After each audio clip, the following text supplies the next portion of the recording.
أعوذ بالله من الشيطان الرجيم بسم الله الرحمن الرحيم ومن أظلم ممن افترى على الله كذبا أو قال أوحي إلي ولم يوحى إليه شيء ومن قال سأنزل مثل ما أنزل الله ولو ترى إذ الظالمون في غمرات الموت والملائكة باسطوا أيديهم أخرجوا أنفسكم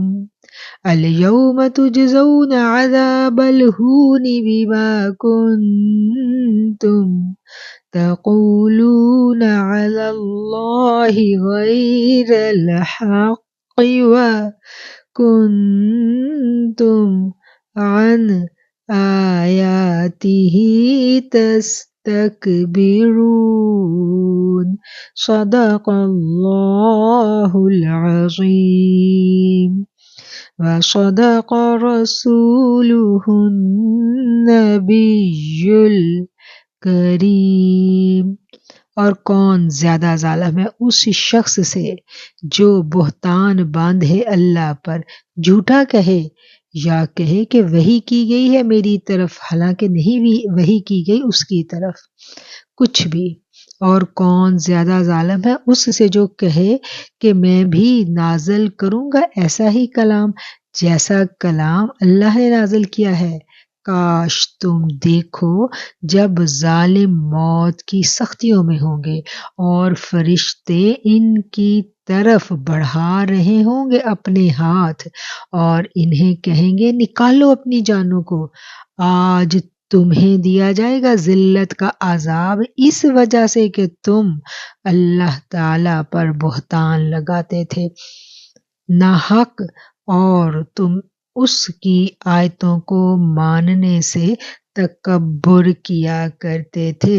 آیت نمبر 93 سورہ انعام ابھی آپ کے سامنے تلاوت کی گئی اور اس کا ترجمہ ہم نے پڑھا اور سنا۔ اسی آیت سے ہم اپنے آج کے درس قرآن کا آغاز کریں گے اس دعا کے ساتھ کہ اے اللہ ایک مرتبہ ہمارے دلوں کو دینداری کی جانب راغب کر دینے کے بعد دوبارہ کجی اور گمراہی کی جانب مت موڑنا، ہمیں دین اسلام پر زندہ رکھنا اور ایمان کی بہترین حالت میں واپس بلانا۔ آمین ثم آمین۔ اعوذ باللہ السمیع العلیم من الشیطان الرجیم من ہمزہ ونفخہ ونفثہ بسم اللہ الرحمن الرحیم۔ اللہم صل علی سیدنا و مولانا محمد وعلی آلہ واصحابہ وبارک وسلم۔ رب اشرح لی صدری ویسر لی امری واحلل عقدۃ من لسانی یفقہوا قولی۔ ربی زدنی علما ربی زدنی علما ربی زدنی علما۔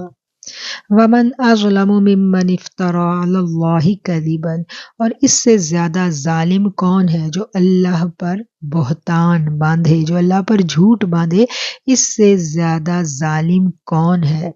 یا کہے کہ وحی کی گئی ہے میری طرف حالانکہ اس کی طرف کوئی بھی وحی نہیں کی گئی۔ یہ کون سے لوگ تھے جو اللہ پر جھوٹ باندھتے تھے اور اللہ تعالیٰ نے ان کو سب ظالموں سے بڑھ کر ظالم قرار دیا ہے۔ اللہ کا انداز ہے ومن اظلم، اور کون ہے ان سے بڑھ کر ظالم؟ یہ کون سے لوگ ہیں جو اللہ پر جھوٹ باندھتے ہیں؟ اس آیت کی تفسیر میں مفسرین کرام نے لکھا ہے کہ ان لوگوں کی 3 اقسام ہیں۔ انہوں نے اس کو 3 کیٹیگریز میں ڈیوائیڈ کر دیا۔ سب سے پہلی قسم وہ ہے کہ جو لوگ من گھڑت باتیں، اپنی خواہشات، ان کو اللہ کی طرف منسوب کر دیتے ہیں اور اس کے لیے وہ کس چیز کا سہارا لیتے ہیں؟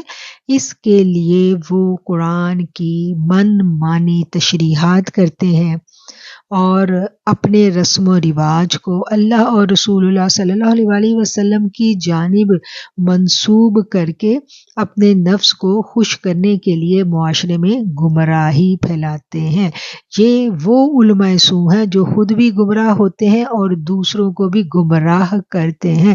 ان لوگوں کو کیا کہا جاتا ہے؟ ان لوگوں کو گمراہ گر کہا جاتا ہے۔ ایک تو وہ بندہ ہے جو خود اپنی ذات میں گمراہ ہے، اس کو علم نہیں ہے، وہ کسی بارے میں نہیں جانتا، تو اس کو اس چیز کا احساس رہتا ہے کہ مجھے علم نہیں ہے، مجھے نہیں پتا یہ سچ کیا ہے جھوٹ کیا ہے۔ اور دوسرا وہ شخص ہے کہ جو وَمَنْ أَظْلَمُ مِمَّنِ افْتَرَىٰ عَلَى اللَّهِ كَذِبًا، اور اس سے زیادہ بڑھ کر ظالم کون ہوگا جو اللہ پر بہتان باندھے، جو اللہ پر جھوٹ باندھے، اس سے زیادہ ظالم کون ہو سکتا ہے؟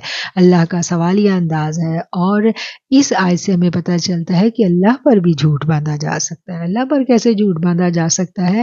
کہ اپنی من مانی خواہشات کو اللہ کے حکموں کا نام دے کر معاشرے میں پھیلایا جائے، تو یہ کیا ہے؟ یہ اللہ پر جھوٹ باندھنا ہے۔ اللہ پر اس طرح سے جھوٹ باندھا جاتا ہے کہ قرآن کریم کی آیات کی من مانی تفسیر کی جائے، حق کو چھپا لیا جائے، اور اپنے دلائل اور اپنے نفس کو خوش کرنے کے لیے، حکمرانوں کو خوش کرنے کے لیے طرح طرح کی جو باتیں ہیں وہ معاشرے میں مذہب کے نام پر پھیلا دی جائیں، تو یہ کیا ہے؟ یہ بھی اللہ پر جھوٹ باندھنا ہے۔ اللہ نے ان باتوں کا حکم ہی نہیں دیا جن کو ہم مذہب کے نام پر فالو کریں، تو یہ کیا ہے؟ یہ اللہ پر جھوٹ باندھنا ہے۔ اور مفسرین کرام نے اس کی 3 کیٹیگریز جو ہے وہ بیان کی ہیں۔ سب سے پہلے کیا ہے کہ ایسی من گھڑت باتیں اللہ کی جانب منسوب کر دینا جو رسم و رواج ہیں، جن کا مذہب سے کوئی تعلق نہیں ہے، ان کو مذہب کے نام پر معاشرے میں رائج کرنا، اور اللہ کی آیات کی غلط تشریح کرنا، غلط فتوے دینا جن کا حقیقت سے کوئی واسطہ نہیں ہے۔ اور ایسے علماء کرام جو ہیں، علماء سو جس کو کہا جاتا ہے، وہ پرانے زمانے میں بھی تھے اور آج بھی ہیں۔ پرانی امتوں میں بھی ایسے لوگ موجود تھے۔ یہودی علماء کا کیا کام تھا؟ یہودی علماء یہی کیا کرتے تھے نا کہ وہ اپنی خواہش نفس کے لیے، اپنے حکمرانوں کی ہدایات پر ان کی خوشی کو پورا کرنے کے لیے پیسے لیتے تھے، اور حق بات کو چھپا کر غلط بات کو عوام میں مشہور کر دیتے تھے مذہب کے نام پر۔ تو فتوے جو ہے پرانے زمانے میں بھی بکا کرتے تھے، آج بھی بکا کرتے ہیں۔ تو یہ ہمیں ہر دور میں ہی یہ چیز نظر آتی ہے، اور اس بات پر اللہ نے بہت غضب کا اظہار کیا ہے یہاں اس آیت میں کہ کون ہے اس سے بڑھ کر ظالم جو اللہ پر بہتان باندھے۔ یہ اللہ پر بہتان باندھنے کے مترادف ہے کہ اللہ کی طرف جھوٹی بات کو منسوب کر دینا، جس بات کا کوئی تعلق نہیں ہے مذہب کے ساتھ، اس کو اللہ کے ساتھ منسوب کر دینا۔ اور اس میں پھر دونوں طرح کی کیٹیگریز آ جاتی ہیں، 2 گروہ بن جاتے ہیں۔ ایک وہ گروہ ہیں جو شدت پسندی میں اس حد تک چلے جاتے ہیں کہ انتہائی آخری حد پہ جا کے وہ فتاوے دیتے ہیں اور اپنی من مانی کرتے ہمیں نظر آتے ہیں۔ قرآن کی تفسیر کا اصول جو ہے وہ ہمیں سکھا دیا گیا۔ قرآن کو سمجھنا ہے تو اس کو قرآن ہی سے سمجھنا ہے۔ ایک آیات جو ہے وہ جب دوسری آیت کی روشنی میں، اسی موضوع پر جو دوسری آیت ہے اس کی روشنی میں رکھ کر ہم دیکھیں گے تو ہمیں آیت سمجھ میں آئے گی۔ یعنی ایک ہی مسئلے پر، ایک ہی موضوع پر قرآن کریم میں مختلف مقامات پر مختلف آیات نازل کی گئی ہیں، ان تمام آیات کو گہرائی کے ساتھ پڑھنا اور پڑھنے کے بعد پھر ان سے مسائل اخذ کرنا، یہ ہے قرآن کا اصول۔ قرآن کی تشریح، قرآن کی تفسیر قرآن سے۔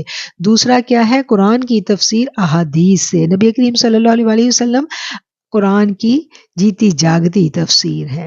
آپ نے اپنی تمام حیات مبارکہ کو قرآن کے تحت گزارا، قرآن کے قوانین کے تحت گزارا۔ صحابہ کرام کا معاشرہ جو ہے وہ انہی اصولوں پر استوار کیا گیا۔ دوسرا طریقہ کیا ہے؟ قرآن کو احادیث کی روشنی میں سمجھنا، اور پھر اس کے بعد دوسرا جو گروہ ہمیں نظر آتا ہے وہ کیا کرتا ہے کہ وہ قرآن اور احادیث ان کو بالکل بیان ہی نہیں کرتا، ان کی طرف نہیں آتا۔ ایک تو وہ گروہ ہے نا کہ جو قرآن اور احادیث کو پکڑتا ہے، الفاظ وہی رہتے ہیں، معنی اور مطالب کو بدل دیا جاتا ہے، اپنی خواہشات کے مطابق انہیں تروڑ مروڑ کر پیش کیا جاتا ہے۔ ایک تو یہ طریقہ ہے اللہ پر جھوٹ باندھنے کا، اور دوسرا طریقہ کیا ہے کہ آیات کو بالکل ہی چھپا لیا جانا، معاشرے تک، عوام الناس تک اللہ کے احکامات کو پہنچنے ہی نہیں دیا جانا، اور کیا کرنا، اللہ کی جانب رسم و رواج کو، حکایات کو اللہ کے کلام کے طور پر مشہور کر دینا۔ یعنی یہ کسی بزرگ کا قول ہے، کسی بڑے نے یہ بات کہی، یہ رسم ہے، یہ رواج ہے، اس کو یہ سمجھنا اور لوگوں میں یہ بات مشہور کر دینا کہ یہ اللہ کا حکم ہے، یہ بھی اللہ کی طرف جھوٹ باندھنا ہے۔ اور ایک اور چیز اللہ کی طرف جھوٹ باندھنا کیا ہے کہ بعض لوگ کیا کرتے ہیں کہ خواب نہیں دیکھا لیکن کوئی بھی جھوٹی بات خواب کہہ کر لوگوں کو بتلانا، یہ بھی اللہ پر جھوٹ باندھنا ہے۔ اس بات کو ہم دیکھتے ہیں تو احادیث میں نبی کریم صلی اللہ علیہ وآلہ وسلم نے صحابہ کرام کی بڑی خوبصورت تربیت فرمائی ہے۔ حضرت عبداللہ بن عباس رضی اللہ تعالیٰ عنہ فرماتے ہیں کہ آقا علیہ الصلوۃ والسلام نے فرمایا، جو شخص جھوٹا خواب بیان کرے وہ اس بات کا مکلف کیا جائے گا کہ جو کہ دو رانوں کے درمیان گرہ لگائے اور اس کو عذاب دیا جائے گا۔ یہ حدیث ہے جی ابن ماجہ کی، اور اس کی تشریح میں علماء کرام لکھتے ہیں کیونکہ دو رانوں کی آپس میں گرہ لگانی ناممکن ہے، یعنی اس کو اتنا سخت عذاب دیا جائے گا جیسے کہ دونوں رانوں کو پکڑ کر آپس میں گرہ لگائی جائے۔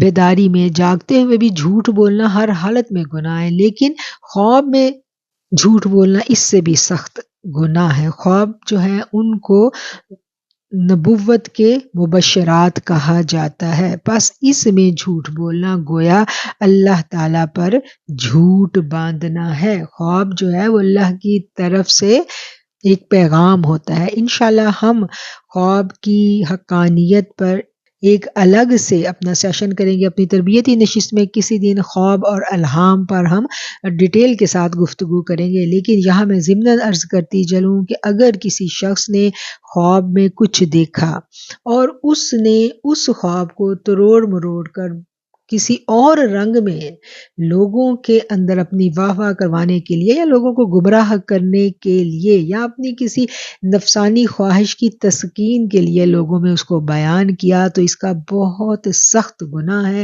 اور اس گناہ کا عذاب جو ہے وہ ہمیں حدیث مبارکہ میں مل جاتا ہے۔ ابھی جو ابن عباس والی حدیث جو ہے آپ کے سامنے میں نے پیش کی کہ اتنا سخت گناہ ہے کہ جیسے اس کی ٹانگوں کو آپس میں گرہ لگائی جائے، کہ اتنا سخت اس کو عذاب ملے گا۔ اس لیے خواب کو بیان کرنے کے بارے میں بھی ہمیں بہت محتاط رہنے کی ضرورت ہے۔ بعض اوقات ہم لوگ شیخی میں یا مذاق میں جھوٹے سچی باتیں جو ہے وہ بیان کر دیتے ہیں، تو اس سے ہمیں بہت زیادہ بچنا چاہیے، بہت زیادہ اوائڈ کرنا چاہیے۔ آج دن تک جب تک نہیں معلوم تھا، کچھ اگر کمی پیشی گناہ کسی سے ہو گیا ہم میں سے کہ خواب کو ہم نے جھوٹ بیان کر دیا، تو اللہ تعالیٰ درگزر فرمائے اور آئندہ ہمیں ہدایت دے کہ ہم کبھی بھی ایسی غلطی کر سکیں، کیونکہ خواب جھوٹا بیان کیا، کیونکہ خواب کے بارے میں کیا کہا گیا کہ وہ اللہ کی جانب سے ہوتا ہے، تو گویا ہم نے اللہ پر جھوٹ باندھا، یہ بھی اسی کیٹیگری میں آ جاتا ہے۔ اس لیے بہت محتاط رہنے کی ضرورت ہے۔ جو خواب دیکھا جتنا دیکھا اتنا ہی بیان کرو، اس سے زیادہ اس کو بیان کرنے کی اسلام اجازت نہیں دیتا۔ اللہ پر جھوٹ باندھنے کی دوسری قسم کیا ہے؟ نبوت کا جھوٹا دعوے دار۔ آقا علیہ الصلوۃ والسلام کی حدیث مبارکہ ہم تک پہنچ گئی، آپ نے فرما دیا کہ میرے بعد 30 کے لگ بھگ کذاب پیدا ہوں گے جو اپنے نبوت کا دعویٰ کریں گے، یعنی جھوٹے نبی 30 کے لگ بھگ آقا علیہ الصلوۃ والسلام نے فرما دیا کہ میرے بعد پیدا ہوں گے، تو یہ بھی اللہ پر جھوٹ باندھنا ہے۔ اور تیسری چیز جو مفسرین اکرام نے بیان کی ہے وہ یہ ہے کہ جو لوگ یہ دعویٰ کریں کہ ہم بھی قرآن جیسی آیت بنا سکتے ہیں، اور پھر وہ جو کچھ لوگوں نے جھوٹا قرآن بنانے کی کوشش بھی کی تھی اور عجیب و غریب قسم کی آیتیں بھی انہوں نے بنا کر لوگوں میں پیش کی، لیکن وہ اس کو رائج نہ کر سکے کیونکہ قرآن کی حفاظت کا ذمہ تو اللہ نے اپنے ذمہ لیا ہے۔ تو وہ لوگ جو بھی جھوٹا قرآن انہوں نے بنا کر عوام کو گمراہ کرنے کی کوشش کی، وہ وقت کے ساتھ اپنی موت آپ ہی سب مر گیا۔ تو اس آیت کو ہم نے سمجھ لیا کہ اس سے بڑھ کر ظالم کون ہے جو اللہ پر جھوٹ باندھے۔ تو اللہ پر جھوٹ باندھنا کیا ہے؟ نمبر 1 آ گیا کہ اللہ کی آیات کی منمانی تشریح کرنا، حقیقی معنوں کو چھپا لینا اور اپنے من چاہے مطالب نکال کر لوگوں کو گمراہ کرنا۔ اور دوسرا کیا ہے کہ جھوٹے خواب لوگوں کے سامنے بیان کرنا۔ تیسرا کیا ہے کہ رسم و رواج کو اللہ کی شریعت کا نام دینا۔ رسم و رواج کا تعلق معاشرے سے، کلچر سے، تہذیب سے ہوتا ہے۔ رسم و رواج کا تعلق جو ہے وہ مذہب سے جوڑنا اور ان کو اللہ کے احکامات کہہ کر معاشرے میں اس کو فروغ دینا، یہ بات بھی اللہ پر جھوٹ باندھنا ہے۔ اس لیے ان باتوں کو ہمیں اچھا سا سمجھ لینا ہے، دونوں طرف کی ایکسٹریم سے ہمیں گریز کرنا ہے۔ دونوں طرف آپ دیکھتے ہیں کہ ایک طرف ایک بات کو آخری حد تک لے جایا جاتا ہے، دوسرا گروہ جو ہے وہ دوسری طرف آخری حد تک لے کر جاتا ہے، جس سے معاشرے میں جو ہے وہ بے چینی اور بے قراری پیدا ہوتی ہے، انتشار پیدا ہوتا ہے۔ جب قرآن کی سمجھ آ جاتی ہے تو پھر یہ والی اختلافی باتیں خود بخود ہمیں سمجھ میں آنے لگتی ہیں کہ جہاں اللہ کی کتاب موجود ہے وہاں ہر زندگی گزارنے کے طریقے پر بھرپور انداز میں ہمیں روشنی ملتی ہے۔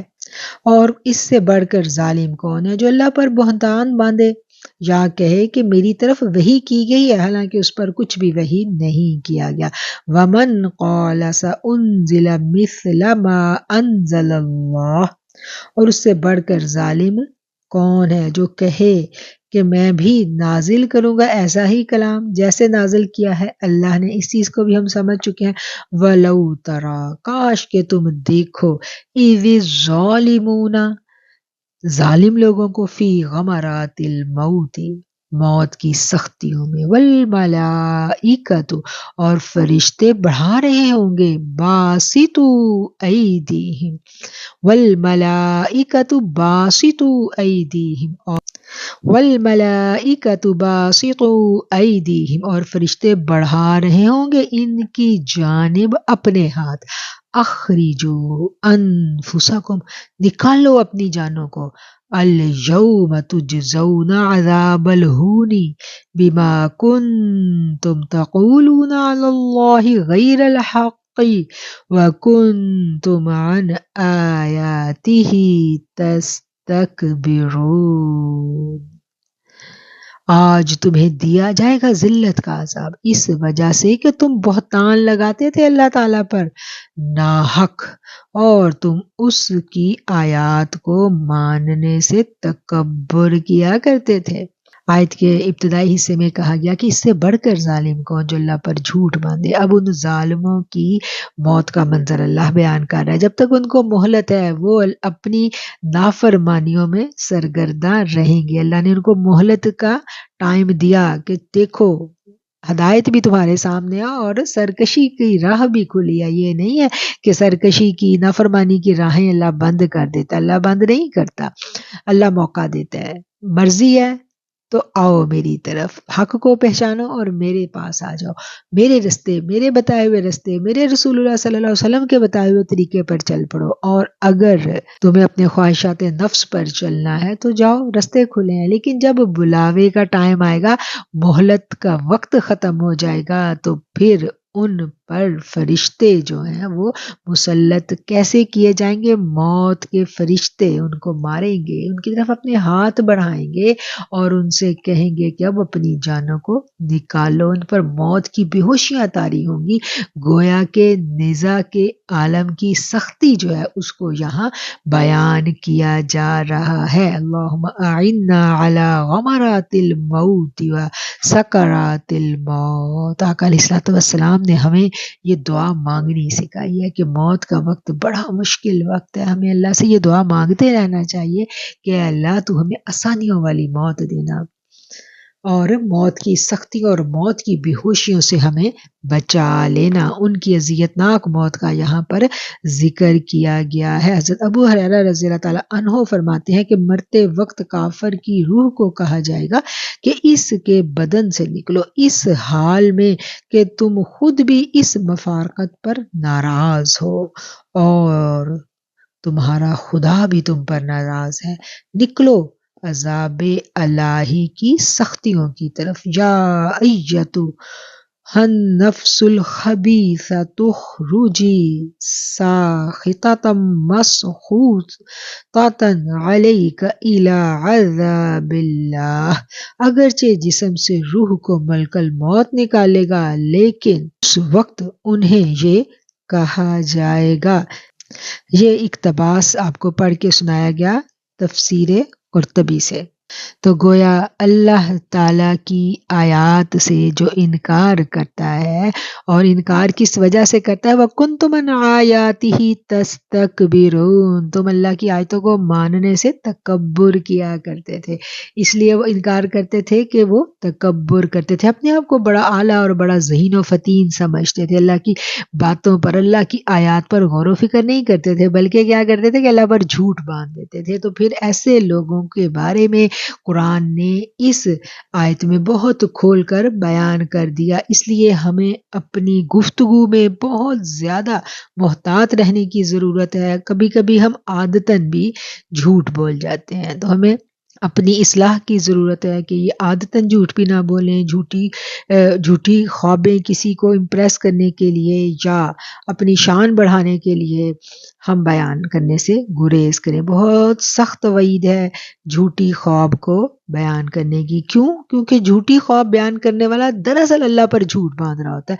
خواب دیکھنا اپنے اختیار میں نہیں ہے، خواب جو ہے وہ اللہ کی جانب سے دکھائی جاتی ہے، اس لیے خواب کے بارے میں بڑا محتاط رویہ، وہ اللہ کی جانب سے، اللہ کے اذن سے ہی دکھائی جاتی ہے جو بھی دکھائی جاتی ہے۔ اور جب ہم اس بارے میں ڈیٹیل سے احادیث کو پڑھیں گے تو ہمیں خواب کی حقیقت بہت اچھے سے سمجھ میں انشاءاللہ آ جائے گی۔ اور دوسری بات، ہمیں ہمیشہ خواب میں، الہام میں اور کشف میں کیا فرق ہے اس کو بھی سمجھ لینا۔ بعض لوگ جو ہیں وہ کشف کو یا الہام کو بھی خواب سے تعبیر کرتے ہیں۔ خواب وہ ہے جو گہری نیند میں آپ سوئے ہوئے ہیں، اس وقت آپ کو دکھائی گئی، وہ خالصاً اللہ کی جانب سے ہوتی ہے، وہ خواب ہے، اور اس میں جھوٹ بولنا، جھوٹا خواب بیان کرنا وہ اسلام میں سخت قابل گرفت گناہ ہے۔ دوسری جانب آ گئی بات کشف اور الہام کی، جس میں انسان سویا نہیں ہوتا یا مکمل طور پر نہیں سویا ہوتا، وہ نیند اور جاگنے کی درمیانی کیفیت میں ہوتا ہے۔ تو اس میں اور خواب میں، ان دونوں میں بھی فرق ہے۔ جھوٹ بہرحال کسی ضمن میں بھی بولنا، ہر طرف سے ہمیں اس کی ممانعت ہے۔ وَلَقَدْ جِئْتُمُونَا فُرَادَىٰ كَمَا خَلَقْنَاكُمْ أَوَّلَ مَرَّةٍ وَتَرَكْتُم مَّا خَوَّلْنَاكُمْ وَرَاءَ ظُهُورِكُمْ وَمَا نَرَىٰ مَعَكُمْ شُفَعَاءَكُمُ الَّذِينَ زَعَمْتُمْ أَنَّهُمْ فِيكُمْ شُرَكَاءُ لَقَدْ تَقَطَّعَ بَيْنَكُمْ وَضَلَّ عَنْكُمْ مَا كُنْتُمْ تَزْعُمُونَ۔ اور بے شک آ گئے ہو تم ہمارے پاس اکیلے اکیلے، جیسے ہم نے پیدا کیا تھا تمہیں پہلی دفعہ، اور تم چھوڑ آئے ہو جو ہم نے عطا فرمایا تھا تمہیں اپنے پیچھے، اور ہم نہیں دیکھتے تمہارے ساتھ ان سفارشیوں کو جن کے متعلق تم خیال کیا کرتے تھے کہ وہ تمہارے معاملے میں ہمارے شریک ہیں۔ بے شک ٹوٹ گئے تمہارے سارے رشتے اور کھو گئے تم سے جو تم دعوے کیا کرتے تھے۔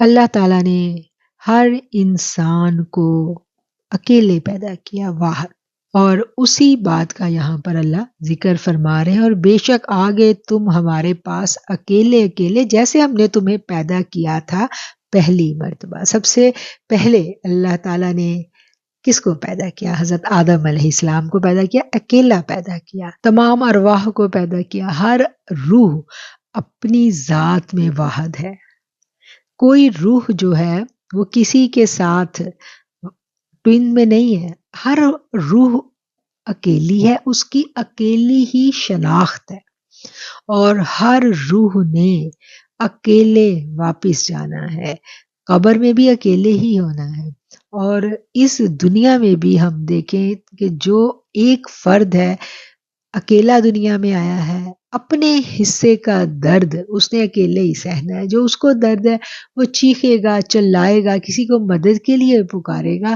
کوئی اس کی ہیلپ بھی کرے گا، کوئی اس کے درد کو محسوس بھی کرے گا، لیکن اس کا درد کوئی اور اٹھا کے اپنے کندھے پر نہیں لاد سکتا۔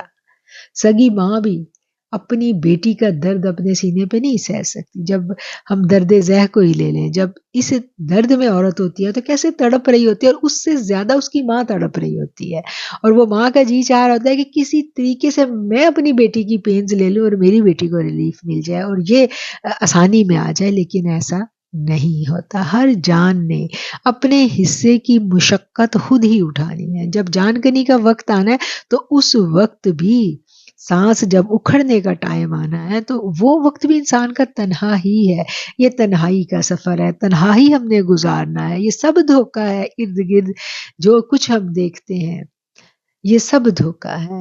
دنیا کی زندگی دھوکے کے سوا کچھ بھی نہیں ہے۔ حقیقت کو جب ہم پا لیتے ہیں تو ہمیں پتہ چلتا ہے کہ اللہ بھی ایک ہے اور اس کا بندہ بھی ایک ہے، اور ہر بندے کا اکیلے اکیلے اپنے رب کے ساتھ ایک تعلق ہے۔ ہاں، میرے رب نے اس دنیا میں بھیجا اور رشتے بنائے۔ اللہ کہتا ہے کہ میں نے تمہیں رشتے دیے، اور سارے کے سارے رشتے اللہ کے حکم کے تابع ہیں، اور جس طرح اللہ تعالیٰ نے انسان کو تنہا پیدا کیا ہے، اسی طرح تنہا اس کو اپنے رب کے پاس جانا ہے۔ جب موت کا ٹائم آئے گا تو تنہا ہی جائے گا، اور پھر جب اٹھایا جائے گا اور رب کے آگے پیش کیا جائے گا تو تب بھی وہ تنہا ہی ہوگا، اس وقت بھی اس کے ساتھ اور کوئی نہیں ہوگا۔ ہاں، میرے آقا علیہ الصلوۃ والسلام کی دعائیں اور ان کی رحمتیں اپنے امتیوں کے لیے روز محشر ہوں گی۔ اللہ کے عرش کا سایہ اپنے نیک بندوں کے لیے ہوگا، لیکن کیا ہے کہ ایک فرد اپنی ذات میں تنہا ہے اور اسے اپنے اعمال کا جواب دے تنہا ہی ہونا پڑے گا۔ اور اس آیت کو جب ہم سمجھتے ہیں تو ہمیں یہ پتہ چلتا ہے، اور بے شک آگے ہو تم ہمارے پاس اکیلے اکیلے جیسے ہم نے تمہیں پیدا کیا تھا پہلی مرتبہ، اور تم چھوڑ آئے ہو جو ہم نے عطا کیا تھا تمہیں اپنے پیچھے، اور ہم نہیں دیکھتے تمہارے ساتھ ان سفارشیوں کو جن کے متعلق تم خیال کیا کرتے تھے کہ وہ تمہارے معاملے میں ہمارے شریک ہیں۔ اب اس آیت کو بہت غور سے سمجھنے کی ضرورت ہے۔ اللہ نے انسان کو اکیلے پیدا کیا، اکیلے ہی اس نے واپس جانا ہے، اور جب روز محشر اٹھنا ہے تو تب بھی اکیلے اپنے رب کے پاس پیش ہونا ہے اپنے اعمال کا جواب دینے کے لیے۔ تو اس وقت جب انسان اپنے اعمال کی جواب دہی کے لیے اللہ کے حضور پیش ہوتا ہے تو پھر اس سے پوچھا جائے گا کہ لاؤ وہ سفارشی، لاؤ وہ مددگار جنہیں تم ہمارے مقابلے میں پکارا کرتے تھے، اللہ کے شریک۔ ہم کہتے ہیں نا کہ شرک جو ہے وہ ایسا گناہ ہے جو اللہ کبھی معاف نہیں کرتا۔ اللہ کے برابر کسی اور کو جان لینا۔ اللہ واحد ہے اور وہ اپنی ذات میں اپنی صفات میں واحد ہے، اس کو واحد جاننا اور اس واحد کی عبادت کرنا، یہی کلمے کا مفہوم ہے۔ فَتَرَكْتُم مَّا خَوَّلْنَاكُمْ وَرَاءَ ظُهُورِكُمْ، تم چھوڑ آئے ہو جو ہم نے عطا فرمایا تھا تمہیں اپنے پیچھے۔ جو کچھ اللہ تعالیٰ نے ہمیں اس دنیا میں مال و اسباب، وسائل، ذرائع، جو کچھ بھی دیا ہے، جن کے اوپر خاص طور پہ ہماری صحت، ہماری صلاحیتیں اور ہمارا مال، یہی وہ چیزیں ہیں نا جس کے اوپر انسان گھمنڈ کرتا ہے کہ میرے پاس تو بڑی عقل ہے، بڑی ذہانت ہے، میرے پاس تو میں نے تو مال بھی بڑا جمع کر لیا، تو میرے پاس تو بڑا کچھ ہے، مجھے کوئی نقصان نہیں پہنچا سکتا۔ یہ سب اسی دنیا میں چھوڑ کر اپنا عزیز ترین مال اور اپنا اختیار، یہ جو اختیار ہماری جان پر اللہ تعالیٰ نے ہمیں دیا ہے کہ ہم اپنی مرضی سے جو بات چاہتے ہیں کرتے ہیں، ہم اپنی مرضی سے جہاں چاہتے ہیں جاتے ہیں، یہ اختیار ہے نا، اپنے وجود پر ہمارا اختیار ہے۔ تو کیا ہے کہ یہ اختیار بھی ہم سے چھین لیا جانا ہے، وجود، بدن الگ ہو جانا، روح الگ ہو جانی ہے، اور پھر روح نے اس بدن کو چھوڑ کے کہیں اور چلے جانا ہے، اور جب روح چھوڑ کر جائے گی تو وہ بدن تو اللہ نے اس کے تابع کیا تھا نا، تو اس بدن پر بھی اس کا اختیار تھا، وہ بدن ادھر ہی رہ گیا، وہ بندہ خالی تن تنہا اپنے رب کے آگے پیش ہو گیا۔ اور پھر جب انسان اس دنیا میں ہوتا ہے تو اگر وہ اللہ کی گمراہی کے رستے پر ہے تو اس نے اپنے بہت سارے فالوور بنائے ہوتے ہیں، وہ خود اکیلا گمراہ نہیں ہوتا، گمراہ گر ہوتا ہے، اپنے ساتھ اس نے اور بہت سارے لوگوں کو گمراہ کیا ہوا ہوتا ہے، اور خود بھی وہ کسی گمراہ کے پیچھے لگ کے گمراہ ہوا ہوتا ہے۔ تو اس وقت اس کو یہ ہوتا ہے کہ اگر میرے اوپر کوئی مشکل آئی تو میرا یہ جو جس کو میں نے اپنا پیروکار مانا ہوا یہ مجھے بچا لے گا، یہ مجھے اس تکلیف سے نکال لے گا۔ تو اللہ کہتا ہے اس دن کوئی نہیں نکال سکے گا، یہ سارے کے سارے جو جن کے تم پیروکار ہو یا جن کو تم نے پیروکار بنایا ہوا، یہ کوئی کام نہیں آئیں گے، صرف واحد تنہا یکتا میرے رب العالمین کی ذات ہوگی، تنہا اس کے سامنے پیش ہونا ہے، اور پھر وہ پوچھے گا اور ہمیں جواب دینا پڑے گا۔ جس نے ساری زندگی رب سے ڈر کے گزاری، اس کی وحدانیت پر قائم رہ کر گزار دی، عقیدہ توحید جس کا پختہ ہوگا اس کو معافی یقیناً ملے گی، کیونکہ اللہ کہتا ہے کہ میں شرک کو معاف نہیں کروں گا، باقی میں ہر گناہ معاف کر سکتا ہوں، اللہ ہر گناہ معاف کر دے گا انشاءاللہ، لیکن شرک معاف نہیں کرے گا۔ اشہد اللہ الہ الا اللہ و اشہد ان محمدا عبدہ و رسولہ۔ ہمیں گاہے بگاہے اللہ کی وحدانیت کی گواہی جو ہے کلمہ شہادت کی صورت میں دیتے رہنا چاہیے، کہ ہم گواہی دیتے ہیں کہ ہمارا رب ایک ہے، واحد ہے، اس کے سوا کوئی معبود نہیں ہے۔ لقد تقطع بینکم، بے شک تقطع ٹوٹ گئے، بے شک ٹوٹ گئے سارے رشتے، وضل عنکم ما کنتم تزعمون، وضل اور کھو گئے تم سے جو تم دعوے کیا کرتے تھے۔ اس دن انسان اتنا تنہا ہوگا کہ سارے رشتے بھی ٹوٹ جائیں گے، اور وہ سارے کے سارے دعوے جو انسان کرتا ہے، کس بات پہ دعویٰ ہے ہمارا؟ کسی بات پہ دعویٰ نہیں ہے، ہم تو اپنی سانسوں کو ہی درست نہیں کر سکتے، اگر کوئی سانس اکھڑ جائے تو کون ہے جو درست کر سکتا ہے؟ میرے رب کے سوا کوئی درست نہیں کر سکتا، صرف یہ میرا رب ہی ہے، یہ ایک سانس تو ہمارے اختیار میں نہیں ہے۔ تو یہ جو بدن ہے، ہم اس کے اوپر کس چیز کا، اپنی صحت تندرستی اور جوانی پر کس چیز کا امان کریں گے؟ یہ ہمارے اختیار میں نہیں ہے، رب کی دین ہے، جب چاہے واپس لے لے۔ ان اللہ خالق الحب والنوى یخرج الحی من المیت ومخرج المیت من الحی ذالکم اللہ فانا تؤفکون۔ بے شک اللہ تعالیٰ دانے اور گٹھلی کو پھاڑنے والا ہے، مردہ سے زندہ کو نکالتا ہے اور زندہ سے مردہ کو نکالنے والا ہے، اللہ یہی ہے، پھر کدھر الٹے پھرے جا رہے ہو؟ ذالکم اللہ، یہی ہے تمہارا اللہ، فانا تؤفکون، پس کدھر تم بہکے جاتے ہو؟ اللہ تعالیٰ کی قدرت کاملہ کے وہ کرشمے جن کا ہم ہر وقت مشاہدہ کرتے ہیں، ان کا ذکر کر کے اللہ تعالیٰ ہمیں غور و فکر کی دعوت دے رہا ہے۔ انسان سے پوچھا جا رہا ہے کہ بتاؤ کہ عبادت کے لائق وہ ذات ہے جس کی قدرت کے یہ کرشمے ہیں کہ وہ سخت دانے اور سخت گٹھلی کو چیر کر اس سے سرسبز پودے اور بلند و بالا درخت اگاتا ہے، یا وہ بے بس اور بے جان پتھر کے بت جنہیں اپنی بھی خبر نہیں گندم کے دانے کا دل چیر کر کس طرح گندم کا پودا نکلتا ہے جس کی کئی بالیں ہوتی ہیں، ہر بال پر الگ الگ خوشہ ہوتا ہے جس میں سینکڑوں دانے مضبوط غلافوں میں لپٹے ہوئے ظاہر ہوتے ہیں، یہ سب اس چھوٹے سے دانے سے کیوں کر نکلا اور اب تک اس میں کیوں کر سمٹا رہا؟ آم کی چھوٹی سی گٹھلی سے اتنا بڑا درخت کیسے پیدا ہو گیا؟ اگر انسان اسی میں تأمل کرے تو حقیقت روشن ہو جاتی ہے۔ فالق الإصباح وجعل الليل سكنا والشمس والقمر حسبانا ذلك تقدیر العزیز العلیم فالق الإصباح، وہ رات کی تاریکی سے صبح کو نکالنے والا ہے، اور اس نے رات کو آرام کے لیے بنایا ہے، اور سورج اور چاند کو حساب کے لیے یہ اندازہ ہے مقرر کیا ہوا۔ سب سے زبردست، سب کچھ جاننے والا وہی ہے۔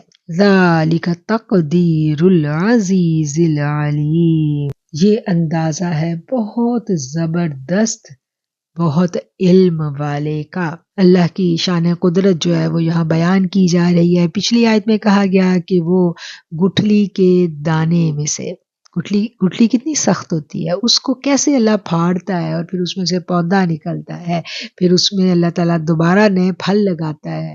تو وہ اللہ کی قدرت کی نشانیاں بیان کی گئی تاکہ ہم غور و فکر کریں، سوچیں، عقل سے سوچیں، انسان تو کیسے ممکن ہے کہ ایک اتنا سا بیج ہوتا ہے، اتنی سی گٹھلی ہوتی ہے، اور اس سے اتنا بڑا تناور درخت، اور پھر اس درخت کے بھی کتنے فائدے۔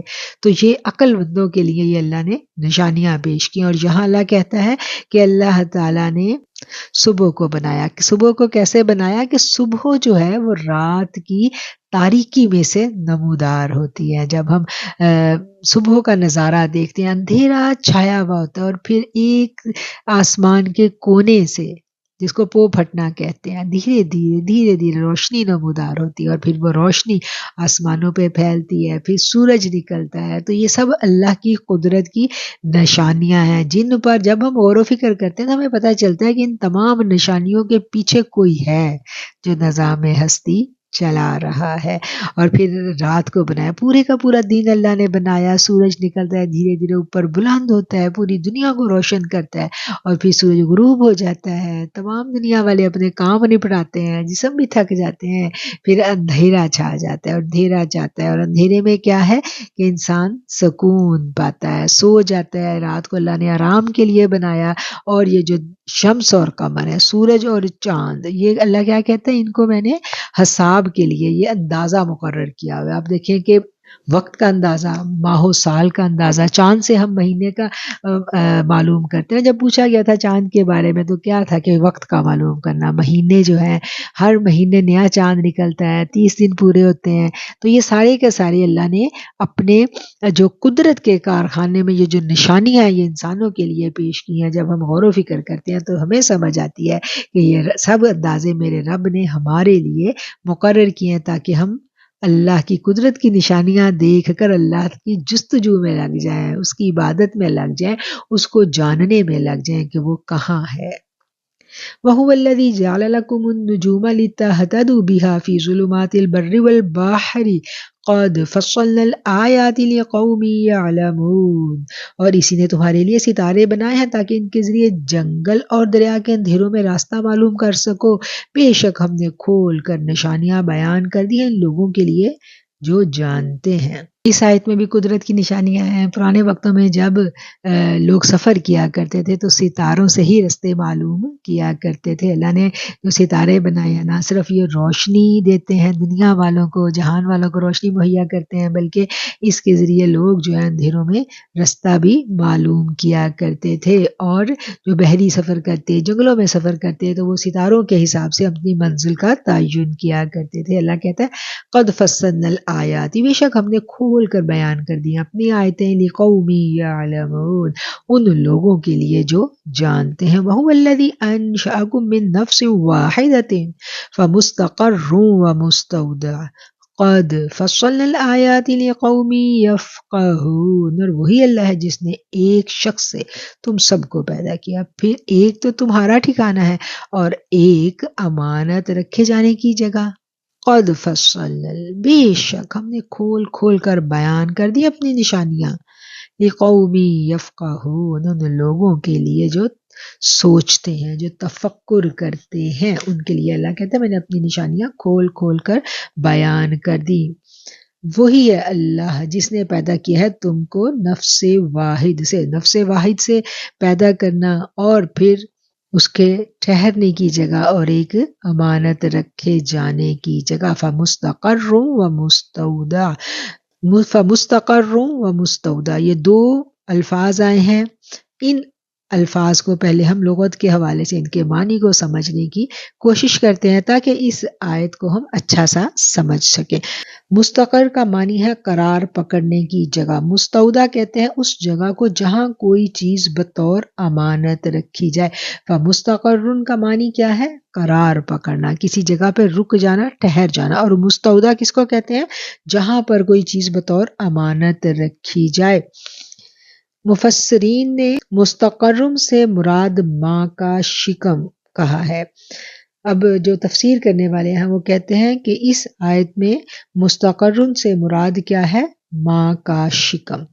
اور مستودع سے مراد کیا ہے؟ باپ کی پیٹھ۔ بعض مفسرین کہتے ہیں کہ مستقرن سے مراد زمین ہے جہاں انسان دنیاوی زندگی بسر کرتا ہے، اور مستودع سے مراد قبر ہے جہاں مرنے کے بعد حشر تک کا درمیانی عرصہ گزارا جاتا ہے۔ اس آیت کو پھر ایک دفعہ ترجمے کو دیکھیں تاکہ ہمیں اس کی اچھے سے سمجھ آ جائے۔ وہی ہے جس نے پیدا کیا تم کو نفس واحدہ، ایک واحد جان سے، ایک واحد جان سے تمہیں پیدا کیا۔ فمستقرن، پھر تمہارے لیے ایک ٹھہرنے کی جگہ بنائی۔ مستقرن سے مراد کچھ مفسرین نے کیا مراد لیا ہے؟ زمین، اور کچھ نے مستقرن سے مراد کیا مراد لیا ہے؟ شکم۔ ماں کے پیٹ میں بھی انسان ایک مقررہ مدت تک رہتا ہے، مدت پوری ہو جائے تو پھر وہ کسی اور جہان میں منتقل ہو جاتا ہے۔ تو کیا ہے؟ ماں کا پیٹ اور زمین، یہ دونوں اس کو مستقرن سے تفسیر کیا ہے بعض علماء کرام میں۔ دونوں جگہیں ایسی ہیں، ماں کا پیٹ بھی ایسی جگہ ہے جہاں ایک مخصوص مدت کے لیے اللہ تعالیٰ نے انسان کو رکھا، اور اس میں اس کے خد و خال بنتے ہیں، اور اس میں اس کا پورا وجود جو ہے وہ استوار ہوتا ہے۔ اور احادیث میں پتہ چلتا ہے کہ وہ ابھی ماں کے پیٹ میں ہی ہوتا ہے تو اس کی تقدیر لکھ دی جاتی ہے، اور کس طرح وہ ماں کے پیٹ میں ہے، وہ زندہ بھی ہے، وہ سانس بھی لے رہا ہے، وہ رزق بھی لے رہا ہے، لیکن وہ اس دنیا میں نہیں ہے۔ تو یہ ایک بہت اللہ کی قدرت کی بڑی نشانیوں میں سے ایک نشانی ہے۔ اور یہاں پر جو مماثلت دی ہے مفسرین کرام نے، وہ کیا دی ہے کہ جس طرح زمین ہے، زمین میں بھی ایک خاص مدت کے لیے ہمیں ٹھہرنا، ہمیں لگ رہا ہوتا ہے کہ یہ زمین جو ہے یہ ایسی ہے کہ یہاں ہم نے ہمیشہ یہی رہنا ہے، ایسا نہیں ہے۔ جب ہم اپنے قرآن کا مطالعہ کرتے ہیں، دین اسلام کے احکامات کو پڑھتے ہیں، تو ہمیں یہ پتہ چلتا ہے کہ ہمارا اصلی گھر زمین نہیں ہے، ہمارا اصلی گھر کوئی اور ہے، ہم نے لوٹ کر وہیں جانا ہے، کچھ عرصہ رکنا ہے، ٹھہرنا ہے، اور وہ عرصہ مقرر ہے۔ لوح محفوظ میں ہماری عمریں درج کی گئی ہیں، لکھا گیا ہے کہ کس فرد نے کتنی عمر پانی ہے، ٹھیک ہے، اللہ کو معلوم ہے کتنے عرصے کے لیے ہم آئے، لیکن اس کو اللہ نے پردے میں رکھا، ہمارے اوپر ظاہر نہیں ہے۔ ایک خاص مقررہ مدت ہم نے اس دنیا میں قیام کرنا ہے، ہر فرد کی اپنی اپنی مدت ہے، کس کی کتنے دن ہے، کتنی سانسیں اس نے لینی ہے، یہ سب اللہ کے حساب میں ہے۔ ماں کے پیٹ میں کتنا وقت رہنا ہے وہ تو ہم نے پتہ چلا لیا نا کہ کتنی دیر کا حمل ہوتا ہے، اور آپ دیکھیں ہر مادہ کا حمل کا ٹائم جو ہے وہ مختلف ہے، اور اسی طرح ہر انسان کا اس دنیا میں رہنے کا وقت بھی مختلف ہے۔ جتنا وقت ہے پورا کرنے کے بعد پھر کہاں لوٹ جانا ہے؟ وہ مستودع۔ مستودع سے مراد جو ہے وہ مفسرین نے قبر لی ہے جہاں مرنے کے بعد حشر تک کا درمیانی عرصہ گزارنا ہے۔ مستودع کیا ہے؟ اب وہ مراد قبر میں کیا ہوتا ہے کہ انسان جاتا ہے، عالم برزخ شروع ہو جاتا ہے، اور پھر ہر انسان ادھر اپنے عالم برزخ میں رہتا ہے اور انتظار میں ہوتا ہے کہ کب محشر برپا ہوگی اور اپنے اپنے ٹھکانوں پر جائیں گے۔ جو نیک ارواح ہیں وہ تو انتظار میں ہوتی ہیں کہ کب ہمیں اپنے رب کا دیدار ہوگا، کب ہم رسول اللہ صلی اللہ علیہ وآلہ وسلم کی معیت میں جائیں گے۔ اور جو بد ارواح ہیں جنہوں نے دنیا میں بد اعمال کیے، وہ عالم برزخ میں بھی تکلیف میں ہوں گی، اور جب وہ روز محشر قیامت کی تکلیف دیکھیں گی تو انہیں قبر کا عذاب ہلکا محسوس ہوگا۔ تو یہ آیت جو ہے اس کو ہم اچھا سا سمجھ لیں گے جب ہمیں فمستقر و مستودع ان دونوں الفاظ کی اچھے سے سمجھ آ جائے۔ انسانی تخلیق کے مختلف مراحل ہیں۔ اللہ تعالیٰ نے انسان کو ایک نطفے سے پیدا کیا، سورہ نحل میں آتا ہے۔ پھر اللہ تعالیٰ سورہ آل عمران میں فرماتے ہیں کہ اللہ نے آدم کو مٹی سے پیدا کیا۔ تیسرا ہمیں سورہ نساء سے پتہ چلتا ہے، اللہ کہتے ہیں کہ میں نے حوا کو آدم سے پیدا کیا۔ سورہ مومنون میں اللہ تعالیٰ فرماتے ہیں ہم نے انسان کو مٹی کے جوہر سے پیدا کیا۔ سورہ دہر میں اللہ فرما رہے ہیں ہم نے انسان کو مخلوط نطفے سے پیدا کیا۔ اور سورہ نساء میں ہی اللہ تعالیٰ کہتے ہیں اے لوگو اپنے پروردگار سے ڈرو جس نے تمہیں ایک جان سے پیدا کیا۔ اور یہ سارے کے سارے انسان کی تخلیق کے مختلف مراحل ہیں جن کا قرآن کی مختلف صورتوں میں بیان کیا گیا ہے۔ اور اس آیت کے ترجمے کو ان سب باتوں کے جان لینے کے بعد دوبارہ ہم دیکھیں گے، اور اللہ وہی ہے جس نے ایک شخص سے تم سب کو پیدا کیا۔ وَهُوَ الَّذِي أَنشَأَكُم مِّن نَّفْسٍ وَاحِدَةٍ، وہی ہے جس نے تم کو پیدا کیا ایک نفس واحد سے۔ فَمُسْتَقَرٌّ وَمُسْتَوْدَىٰ، پھر تمہارے لیے ایک ٹھہرنے کی جگہ ہے اور ایک امانت رکھے جانے کی۔ قد فصلنا الآیات، بے شک ہم آیات کو کھول کھول کر بیان کرتے ہیں ان کے لیے جو حقیقت سمجھتے ہیں۔ وَهُوَ الَّذِي أَنزَلَ مِنَ السَّمَاءِ مَاءً فَأَخْرَجْنَا بِهِ نَبَاتَ كُلِّ شَيْءٍ فَأَخْرَجْنَا مِنْهُ خَضِرًا نُخْرِجُ مِنْهُ حَبًّا مُتَرَاكِبًا وَمِنَ النَّخْلِ مِنْ طَلْعِهَا قِنْوَانٌ دَانِيَةٌ وَجَنَّاتٍ مِنْ أَعْنَابٍ وَالزَّيْتُونَ وَالرُّمَّانَ مُشْتَبِهًا وَغَيْرَ مُتَشَابِهٍ انظُرُوا إِلَى ثَمَرِهِ إِذَا أَثْمَرَ وَيَنْعِهِ إِنَّ فِي ذَلِكُمْ لَآيَاتٍ لِقَوْمٍ يُؤْمِنُونَ۔ اور اسی نے آسمان سے پانی اتارا، پھر ہم نے اس سے ہر چیز جو اگنے والی ہے اس کو نکالا، پھر ہم نے اس سے سبز کھیتی نکالی جس سے ہم ایک دوسرے پر چڑھے ہوئے دانے نکالتے ہیں، اور کھجوروں کے شگوفوں میں سے پھل کے جھکے ہوئے گچھے، اور انگور اور زیتون اور انار کے باغ آپس میں ملتے جلتے اور جدا جدا بھی ہر درخت کے پھل کو دیکھو جب وہ پھل لاتا ہے، اور اس کے پکنے کو دیکھو، ان چیزوں میں ایمان والوں کے لیے نشانیاں ہیں۔ اس آیت میں بھی اللہ تعالیٰ نے اپنی قدرت کی نشانیاں بیان کی ہیں، اور عقل رکھنے والے لوگوں کو، ایمان رکھنے والے لوگوں کو تفکر کی دعوت دی ہے کہ اپنے ارد گرد پھیلی ہوئی کائنات پر نظر دوڑاؤ، ان سب چیزوں کو دیکھو اور پھر غور و فکر کرو۔ وَجَعَلُوا لِلَّهِ شُرَكَاءَ الْجِنَّ وَخَلَقَهُمْ وَخَرَقُوا لَهُ بَنِينَ وَبَنَاتٍ بِغَيْرِ عِلْمٍ سُبْحَانَهُ وَتَعَالَىٰ عَمَّا يَصِفُونَ، اور اللہ کے شریک جنوں کو ٹھہراتے ہیں، حالانکہ اس نے انہیں پیدا کیا ہے اور جہالت سے اس کے لیے بیٹے اور بیٹیاں تجویز کرتے ہیں۔ وہ پاک ہے ان باتوں سے بھی بلند ہے جو وہ بیان کرتے ہیں۔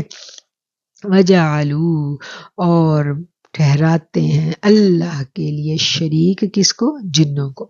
مشرکین کی یہ بہت بڑی حماقت تھی کہ وہ جنوں کو اللہ کا شریک ٹھہراتے تھے۔ جب کہیں سفر میں جاتے نا تو رستے میں جب پڑاؤ کرنا ہوتا تو جنوں کی پناہ طلب کیا کرتے تھے، اور وہ جنوں کو کیا سمجھتے تھے؟ کوئی بہت بڑی مخلوق سمجھتے تھے کہ جو ان کی حفاظت پر قادر ہے۔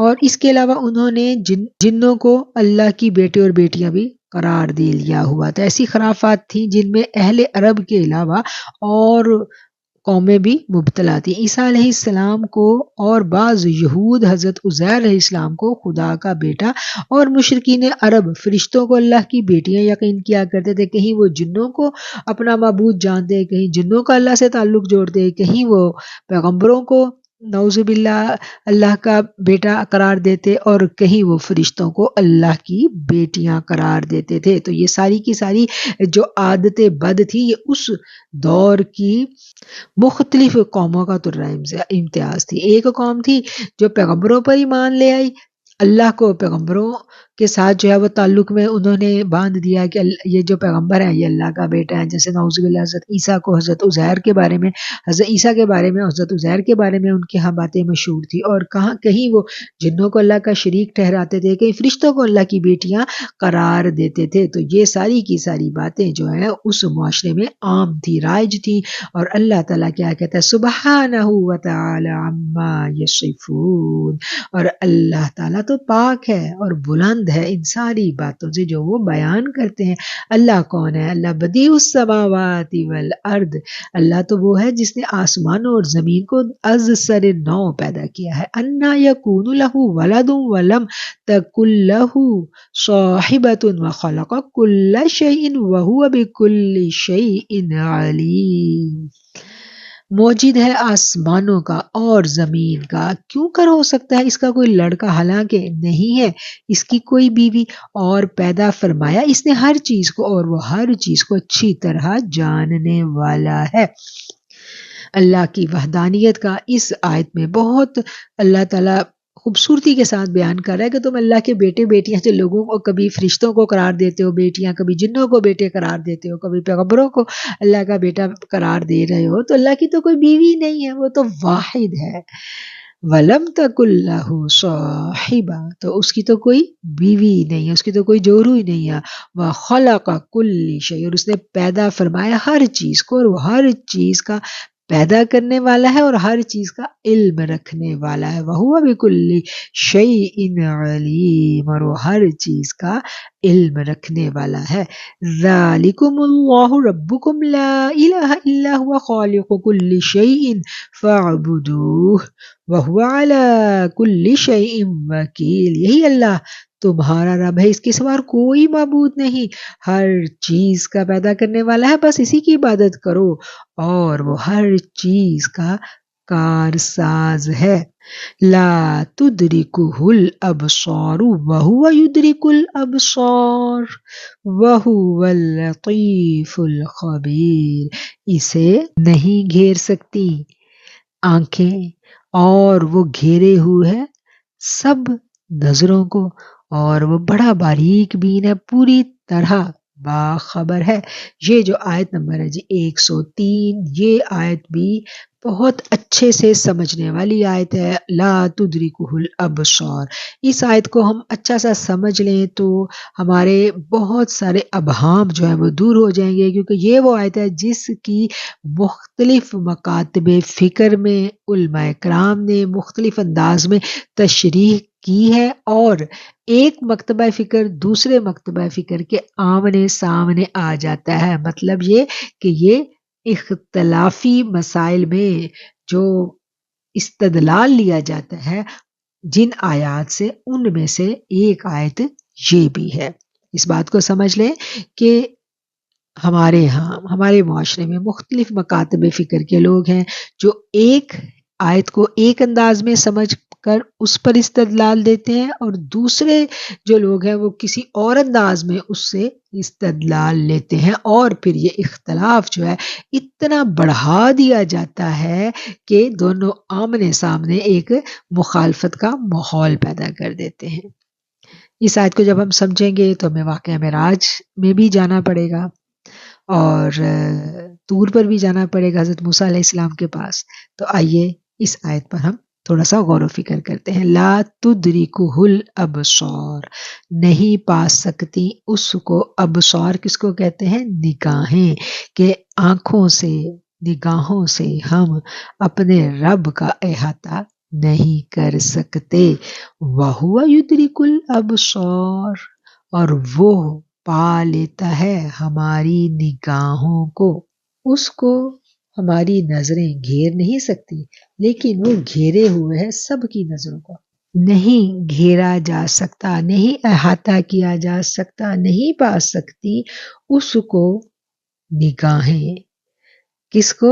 اللہ کو۔ یہاں اللہ کی بات ہو رہی ہے کہ اللہ کو ہم ان ظاہری آنکھوں سے نہیں گھیر سکتے، یعنی ہم اللہ کا دیدار ان ظاہری آنکھوں سے نہیں کر سکتے۔ لا تدرکہ الابصار، یہ ظاہر ہے کہ احاطہ صرف اس چیز کا کیا جا سکتا ہے جو محدود ہو اور کسی سمت میں پائی جاتی ہو۔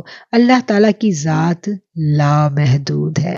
علامہ قرطبی نے اس آیت کی تفسیر میں جو لکھا ہے میں یہاں وہ آپ کو پڑھ کر سناؤں گی۔ اور یہ ظاہر ہے کہ احاطہ صرف اس چیز کا کیا جا سکتا ہے جو کہ محدود ہو اور کسی خاص سمت میں پائی جاتی ہو۔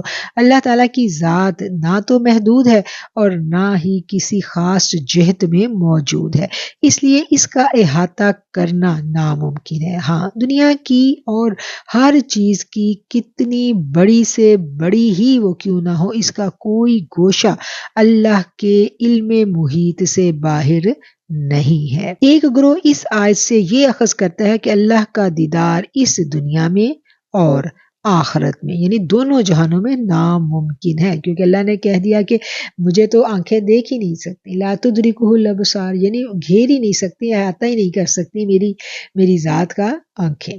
تو اگر اللہ نے یہ بات کہہ دی تو ایک گروہ اب اس آیت سے یہ مطلب نکال رہا ہے کہ اللہ کو دیکھنا ممکن ہی نہیں ہے، نہ اس دنیا میں ممکن ہے نہ اس دنیا میں ممکن ہے۔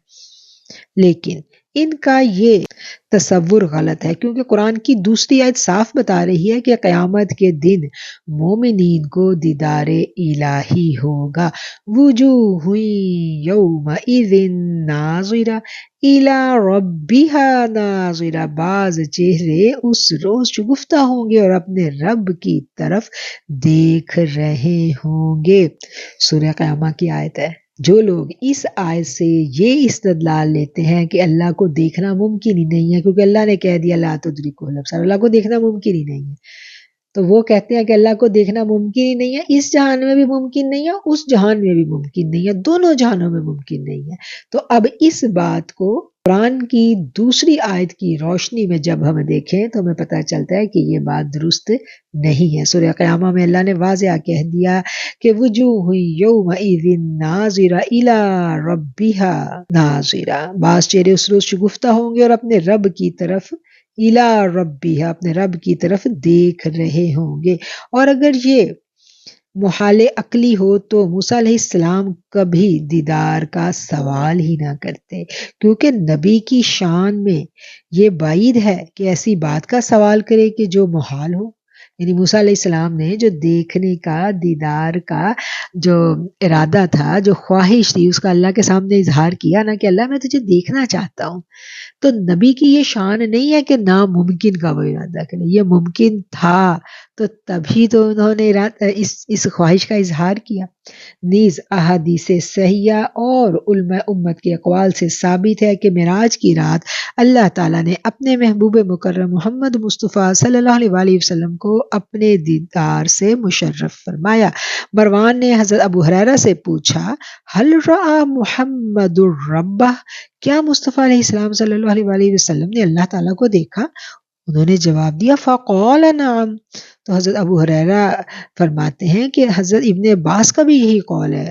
حضرت احمد بن حنبل سے اس کے متعلق پوچھا گیا تو انہوں نے فرمایا انا اقول بحدیث ابن عباس بعینہ رآہ حتی انقطع نفسہ، میرا تو وہی قول ہے جو ابن عباس سے مروی ہے کہ آپ صلی اللہ علیہ وسلم نے اپنی آنکھوں سے اپنے رب کو دیکھا، اپنی آنکھوں سے اپنے رب کو دیکھا، اور یہ الفاظ امام احمد نے اتنی بار دہرائے کہ آپ کا سانس ٹوٹ گیا۔ حضرت حسن بصری فرمایا کرتے تھے کہ مجھے خدا کی قسم جس کے بغیر کوئی اور خدا نہیں ہے، نبی کریم صلی اللہ علیہ وسلم نے اپنے رب کا دیدار کیا ہے۔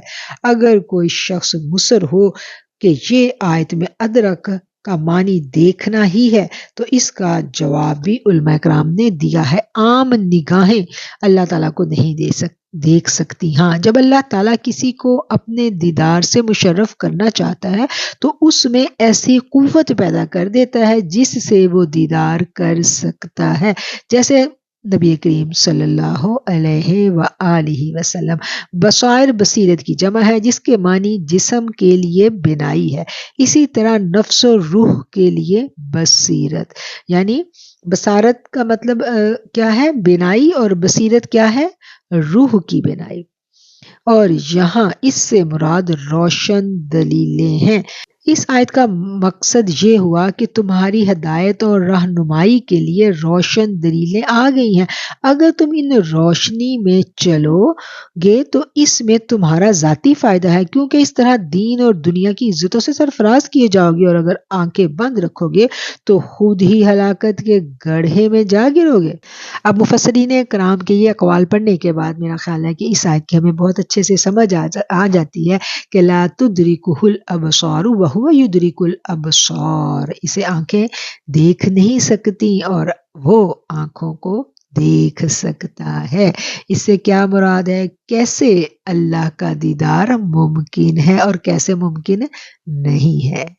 اللہ ہر شے میں اللہ موجود ہے۔ اللہ کیا کہتا ہے؟ وَسِعَ كُرْسِيُّهُ السَّمَاوَاتِ وَالْأَرْضِ، اللہ تعالیٰ کی کرسی نے سمو لیا ہے، وسیع سمو لیا ہے اس کی کرسی نے آسمانوں کو اور زمین کو، کہ ہر چیز میں میرے رب کا نور جو ہے وہ سمویا ہوا ہے، ہر چیز میں میرے رب کی بس شان جلوہ گر ہے۔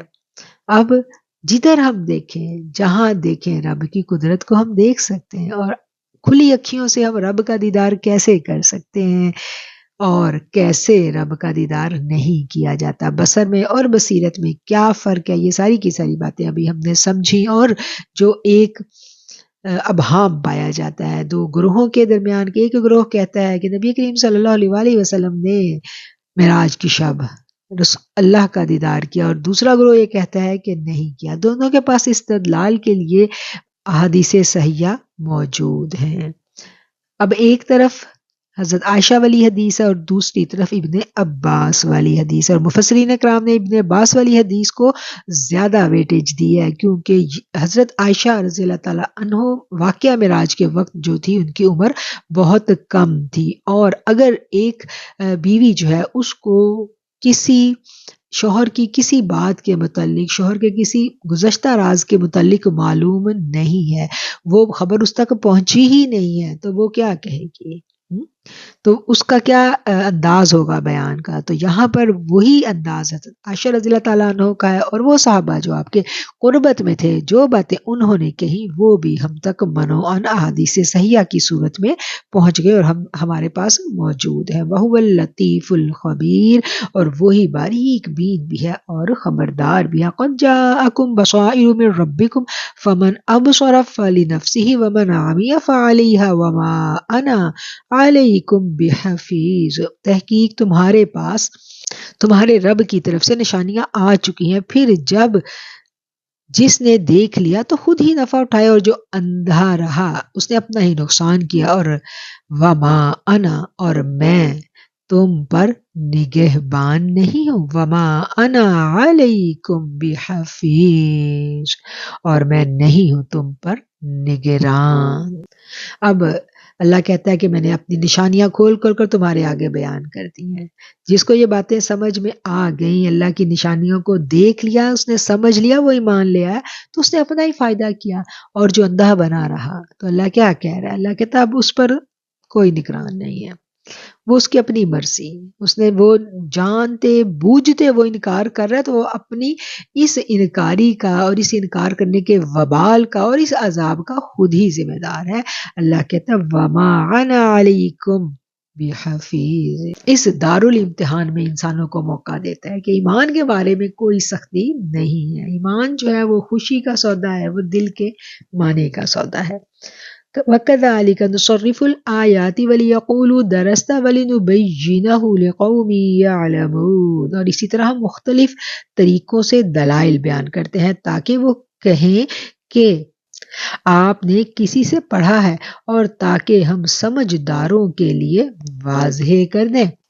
اتبع ما اوحی الیک من ربک لا الہ الا هو واعرض عن المشرکین، آپ کی طرف، آپ کے رب کی طرف سے نہیں ہے کوئی معبود بجوز اس کے، اور منہ پھیر لیجئے مشرکوں کی طرف سے۔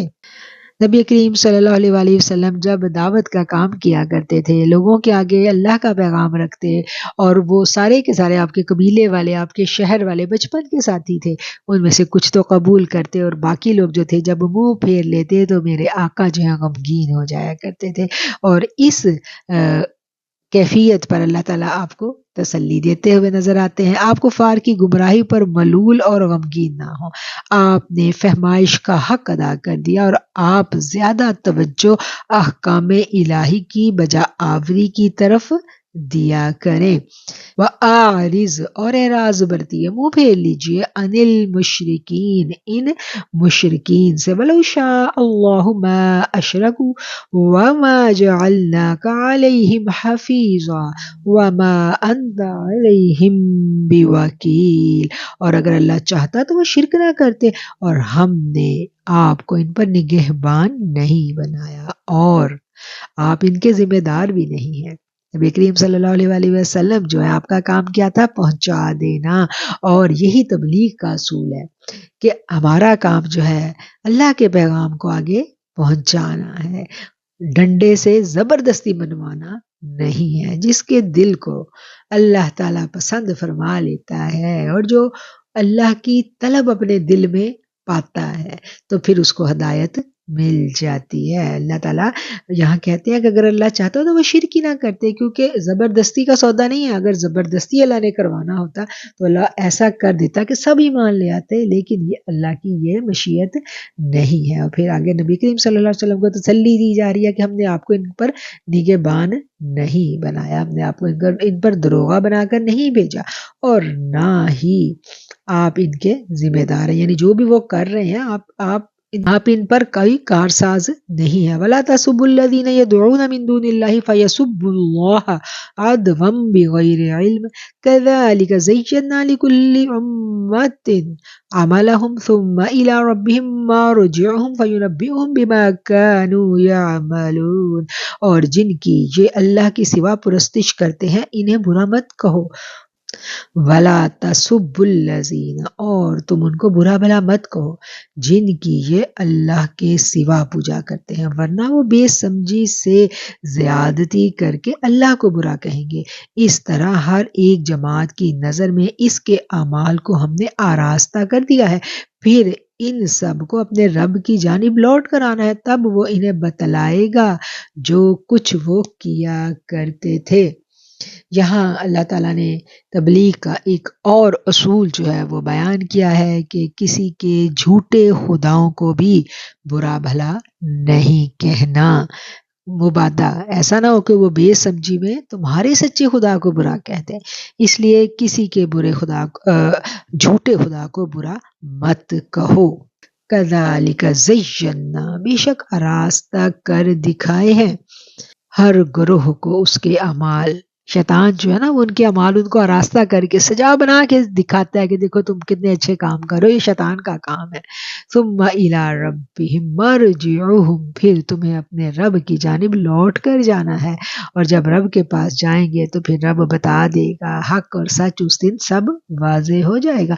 وَأَقْسَمُوا بِاللَّهِ جَاهَدَ أَيْمَانِهِمْ لَئِن جَاءَتْهُمْ آیَةٌ لَّیُؤْمِنُنَّ بِهَا قُلْ إِنَّمَا الْآیَاتُ عِندَ اللَّهِ وَمَا يُشْعِرُكُمْ أَنَّهَا إِذَا جَاءَتْ لَا يُؤْمِنُونَ، اور وہ اللہ کے نام کی پکی قسمیں کھاتے ہیں کہ اگر ان کے پاس کوئی نشانی آئے تو اس پر وہ ضرور ایمان لائیں گے۔ ان سے کہہ دیجئے کہ نشانیاں تو اللہ کے ہاں ہیں، اور تمہیں اے مسلمانوں کیا خبر ہے کہ جب نشانیاں آئیں تو یہ لوگ ایمان لے ہی آئیں۔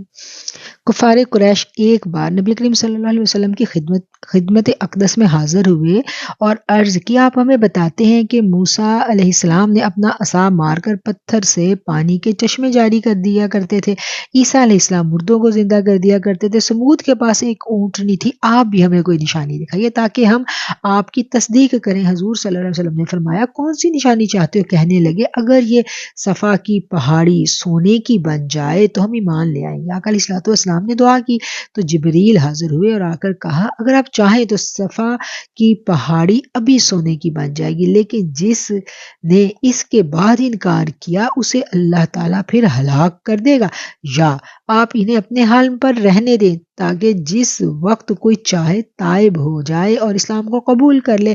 نبی کریم صلی اللہ علیہ وسلم نے فرمایا مجھے دوسری صورت پسند ہے۔ اب یہ جو بات ہے اس کو ہم نے سمجھ لینا ہے۔ کفار مکہ، مشرکین مکہ نبی کریم صلی اللہ علیہ وسلم سے کوئی کھلے معجزے مانگتے تھے۔ آقا علیہ الصلوۃ والسلام کی پوری حیات ان کے سامنے تھی، آپ کی حیات کسی معجزے سے کم نہیں تھی، آپ نے ان کو معجزات دکھائے بھی، لیکن اس کے باوجود وہ مزید سوال کر رہے تھے کہ جیسے پرانی قوموں کے پاس معجزہ ہے ہمیں ایسا بھی معجزہ دکھایا جائے۔ تو پھر کیا ہے کہ پرانی قوموں کے پاس جیسے صالح علیہ السلام کی اونٹنی آئی، انہوں نے معجزہ دیکھ لیا کہ پہاڑی میں سے اونٹنی نکلی ہے، تو کیا پوری قوم ایمان لے آئی تھی؟ اس وقت بھی وہ ایمان نہیں لائے تھے اور وہ قوم برباد ہو گئی، عذاب آ گیا اس پر۔ اسی طرح پرانے پیغمبروں پر جب حق مکمل طور پر واضح ہو جاتا، بڑا سے بڑا جو ہے نشانی پرانی قوموں پر جب حق واضح کر دیا جاتا، بڑی نشانیاں ان کے سامنے پیش کر دی جاتی اور وہ پھر بھی ایمان نہ لاتے، تو ان قوموں کو بحیثیت مجموعی عذاب دے کر ختم کر دیا جاتا۔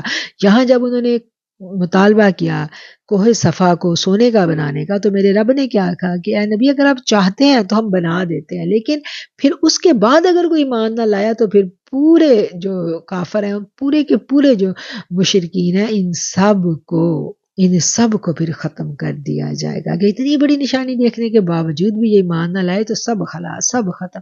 لیکن کیا ہے کہ اگر ایسا نہ ہو، ان کو مہلت دے دی جائے تو وقت کے ساتھ یہ پھر خود ہی جس کے نصیب میں ہوگا، جو سمجھ جائے گا وہ ایمان لے آئے گا۔ تو میرے آقا علیہ الصلوۃ والسلام نے جبرائیل کو کیا جواب دیا تھا کہ نہیں، پہاڑی کو سونے کا مت بناؤ، ہم صبر کرتے ہیں، اور کیا ہے کہ جس کے جو ہدایت پالے گا وہ تو بچ جائے گا، کم از کم جو ان میں سے بچنے والا ہے وہ تو بچ جائے، ساری قوم جو ہے وہ ان پر بحیثیت مجموعی عذاب جو ہے وہ نہ آئے۔ وَنُقَلِّبُ أَفْئِدَتَهُمْ وَأَبْصَارَهُمْ كَمَا لَمْ يُؤْمِنُوا بِهِ أَوَّلَ مَرَّةٍ وَنَذَرُهُمْ فِي طُغْيَانِهِمْ يَعْمَهُونَ، اور ہم بھی ان کے دلوں کو اور ان کی نگاہوں کو پھیر دیں گے جس طرح یہ اس پر پہلی دفعہ ایمان نہیں لاتے، اور ہم انہیں ان کی سرکشی میں حیران رہنے دیں گے۔ یہ ہے جی آیت نمبر 110، اور اس آیت پر الحمدللہ ہمارا سپارہ 7 سپارہ جو ہے ہمارا مکمل ہو جاتا ہے، اور آگے پھر جو ہے وہ 8واں سپارہ شروع ہوگا انشاءاللہ، اور اسی آیت پر ہم اپنے آج کے درس قرآن کا اختتام بھی کریں گے۔ اب ہم اس آیت کو سمجھ لیتے ہیں، اور اس کے بعد پھر ہم جتنی آیات آج ہم نے پڑھی ہیں 93 سے ہم نے شروع کیا تھا، 93 سے لے کے 110 تک ہم پھر آیات کا بامحاورہ ترجمہ دیکھیں گے۔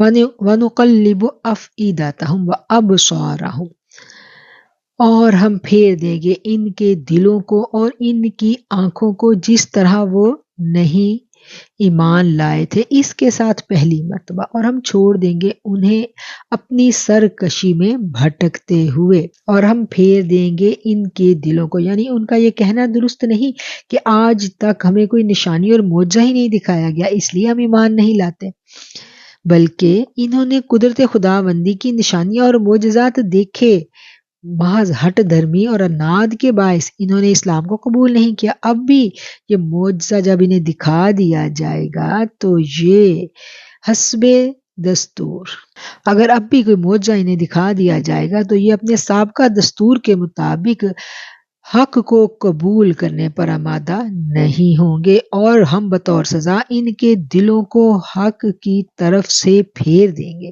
اور ان کی آنکھوں سے دیکھنے کی قوت چھین لی جائے گی، پھر وہ گمراہی اور جہالت کی تاریکیوں میں بھٹکتے رہیں گے۔ اس آیت میں اللہ کا بڑا غضب دکھائی دے رہا ہے، کیونکہ وہ جو مطالبے کر رہے تھے وہ مطالبہ کرنے میں ان کی نیت درست نہیں تھی، نیت میں کجی چھپی ہوئی تھی، اور اس نیت کی کجی کو میرا رب جو تھا وہ جانتا تھا، اس لیے میرے رب نے کہہ دیا کہ انہوں نے پرانی سب قوموں کے قصے ان تک پہنچ چکے تھے، اور ان قوموں کے جو اثرات تھے، بربادی کے اثرات، وہ تو آج دن تک موجود ہیں۔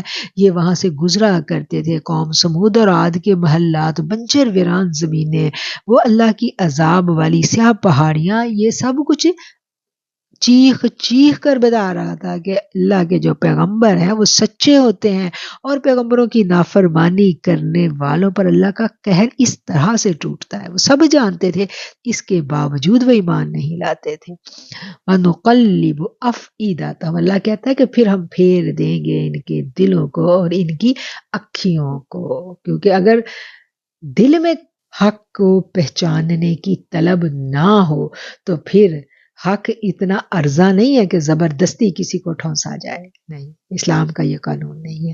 جس کے دل میں طلب ہے اس کو سب کچھ نظر آ جاتا ہے، اس کو خود اللہ دکھاتا ہے، اور جس کے دل میں طلب نہیں ہے، دل میں کجی ہے اور وہ تماش بین ہے، تماشا لگانا چاہتا ہے، تو اس کے لیے پھر حق جب واضح ہو جائے تو پھر اللہ کا غضب ہے، یہ نظر آ رہا ہے کہ اللہ کہتا ہے کہ ہم پھیر دیں گے، پھر وہ ہم پہچان بھی نہیں سکیں گے کہ اس گمراہی اور اس دل کی گندگی کی جو سزا ہے وہ ان کو پھر اس وقت ملے گی۔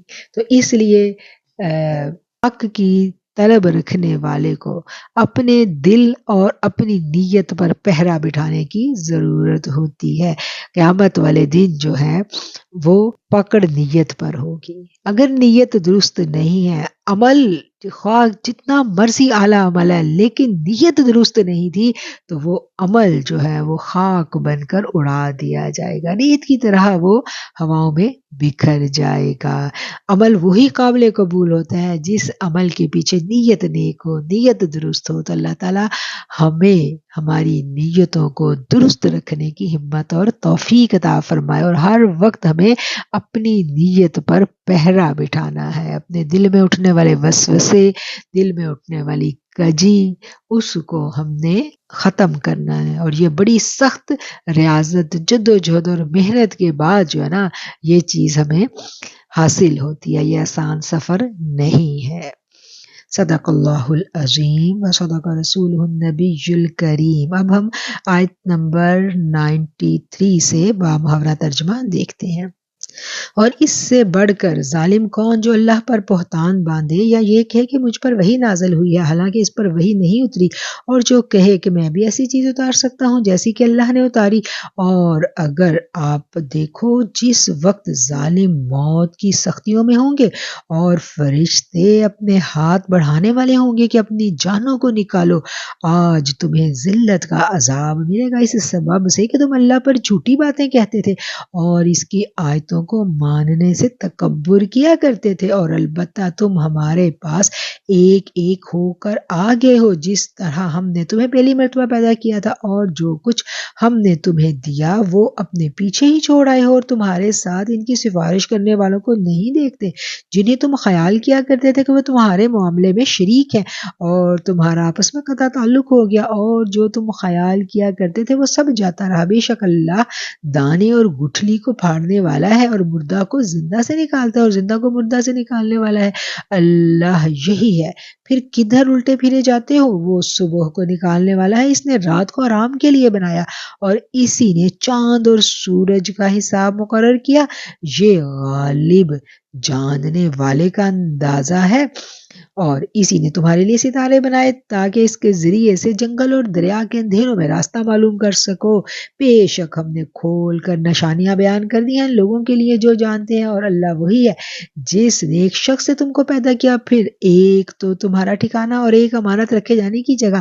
تحقیق بے شک ہم نے کھول کر نشانیاں بیان کر دی ہیں ان کے لیے جو سوچتے ہیں، اور اسی نے آسمان سے پانی اتارا، پھر ہم نے اس سے ہر چیز جو اگنے والی ہے نکالی، پھر ہم نے اس سے سبز کھیتی نکالی جس سے ہم ایک دوسرے پر چڑھے ہوئے دانے نکالتے ہیں، اور کھجور کے شگوفوں میں سے پھل کے جھکے ہوئے کھجور، زیتون اور انار کے باغ آپس میں ملتے جلتے اور جدا جدا بھی، ہر ایک درخت کے پھل کو نکالا، دیکھو جب وہ پھل لاتا ہے، اور اس کے پکنے کو دیکھو، ان چیزوں میں ایمان والوں کے لیے نشانیاں ہیں، اور اللہ کے شریک جنوں کو ٹھہراتے ہیں حالانکہ اس اللہ نے ہی انہیں پیدا کیا ہے اور جہالت سے ان کے لیے بیٹے اور بیٹیاں تجویز کرتے ہیں، یعنی اللہ کے لیے بیٹے اور بیٹیاں تجویز کرتے ہیں، حالانکہ وہ پاک ہے اور ان باتوں سے بھی بلند ہے جو وہ بیان کرتے ہیں۔ آسمانوں اور زمین کو سر نو پیدا کرنے والا ہے، اس کا بیٹا کیوں کر ہو سکتا ہے حالانکہ اس کی کوئی بیوی نہیں، اور اس نے ہر چیز کو بنایا ہے اور وہ ہر چیز کا جاننے والا ہے۔ یہی اللہ تمہارا رب ہے، اس کے سوا اور کوئی معبود نہیں، ہر چیز کا پیدا کرنے والا ہے، بس اسی کی عبادت کرو۔ وہ ہر چیز کا کارساز ہے، اسے آنکھیں نہیں دیکھ سکتی اور وہ آنکھوں کو دیکھ سکتا ہے، اور وہ نہایت باریک بین اور خبردار ہے۔ بے شک تمہارے رب کی طرف سے نشانیاں آ چکی ہیں، پھر جس نے دیکھ لیا تو خود ہی نفع اٹھائے، اور جو اندھا رہا سو اپنا ہی نقصان کیا، اور میں تمہارا نگہبان نہیں ہوں۔ وَكَذَلِكَ نُصَرِّفُ الْآيَاتِ، اور اسی طرح ہم طرح طرح سے بیان کرتے ہیں، کھول کھول کر بیان کرتے ہیں توحید کی دلیلوں کو، اور تاکہ بول اٹھیں یہ لوگ کہ آپ نے خوب پڑھ کر سنایا ہے، اور تاکہ ہم واضح کر دیں اس کو اس قوم کے لیے جو علم رکھتی ہے۔ اتبع ما اوحی، تو اس کی تابعداری کیجیے جو آپ کے رب کی طرف سے وحی کی گئی ہے، اور اس کے سوا کوئی معبود نہیں۔ مشرکوں سے منہ پھیر لیجیے، اور اگر اللہ چاہتا تو وہ شرک نہ کرتے، اور ہم نے آپ کو ان پر نگہبان نہیں بنایا اور نہ ہی آپ ان کے ذمہ دار ہیں، اور جن کی یہ اللہ کے سوا پرستش کرتے ہیں اور انہیں برا مت کہیے، ورنہ وہ بے سمجھی سے زیادتی کر کے اللہ کو برا بھلا کہیں گے۔ اس طرح ہر ایک جماعت کی نظر میں ان کے اعمال کو ہم نے آراستہ کر دکھایا، پھر ان سب کو اپنے رب کی جانب لوٹ کر آنا ہے، تب وہ انہیں بتلائے گا جو کچھ وہ کیا کرتے تھے، اور وہ اللہ کے نام کی پکی قسمیں کھاتے ہیں، اور اگر ان کے پاس کوئی نشانی آئے تو اس پر ضرور ایمان لائیں۔ ان سے کہہ دیجئے کہ نشانیاں تو اللہ کے ہاں ہیں، اور تمہیں اے مسلمانوں کیا خبر کہ جب وہ نشانیاں آئیں گی تو یہ لوگ ایمان لے ہی آئیں گے، اور ہم بھی ان کے دلوں کو اور ان کی نگاہوں کو پھیر دیں گے جس طرح یہ اس پر پہلی دفعہ ایمان نہیں لاتے، اور ہم انہیں ان کی سرکشی میں حیران رہنے دیں گے۔ صدق اللہ العظیم و صدق رسولہ النبی الکریم۔ آخر الدعوانا ان الحمدللہ رب العالمین۔ الحمدللہ اس پارہ مکمل ہوا، اور اس دعا کے ساتھ ہم اپنا آج کا درس قرآن مکمل کرتے ہیں کہ اے اللہ جو کلام پاک پڑھا گیا اس کے الفاظ کی ادائیگی میں، پڑھنے میں، پڑھانے میں، سمجھنے میں اور سمجھانے میں اگر کہیں کوئی غلطی رہ گئی تو معاف کر دینا، درگزر کر دینا، بے شک تو غفور الرحیم ہے۔ آمین ثم آمین۔